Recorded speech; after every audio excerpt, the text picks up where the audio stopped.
আসসালামু আলাইকুম ওয়া রাহমাতুল্লাহ।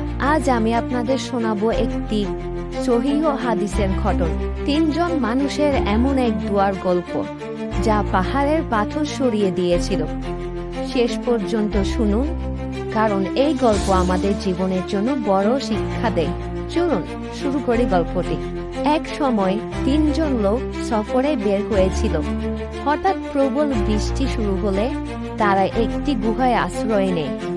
কিন্তু হঠাৎ পাহাড় থেকে একটি বিশাল পাথর গড়িয়ে এসে গুহার মুখ বন্ধ করে দেয়। তারা ভেতরে আটকা পড়ে যায়। তখন তারা বুঝতে পারল, এখন মানুষ নয়, শুধু আল্লাহই তাদের বাঁচাতে পারেন। তারা সিদ্ধান্ত নিল, প্রত্যেকে নিজেদের জীবনের সবচেয়ে খাঁটি নেক আমলটির কথা মনে করে আল্লাহর কাছে দোয়া করবেন। প্রথম ব্যক্তি বলল, হে আল্লাহ, আমার বৃদ্ধ বাবা মা ছিল। আমি প্রতিদিন তাদের আগে দুধ পান করাতাম, তারপর নিজের পরিবারকে দিতাম।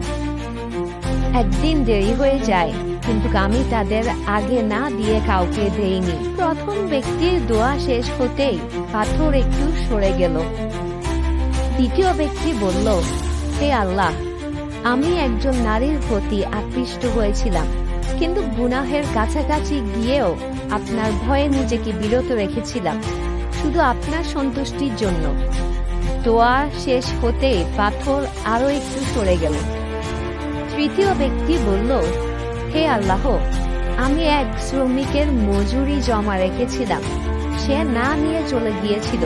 আমি সেই টাকা দিয়ে ব্যবসা করি, পরে সে এলো, আমি সবকিছু তাকে ফিরিয়ে দিই। তার দোয়া শেষ হতেই পাথর পুরো সরে যায়। তারা নিরাপদে বের হয়ে আসে। এই ঘটনা আমাদের শেখায়, খাঁটি নিয়তের করা নেক আমল কখনো হারায় না।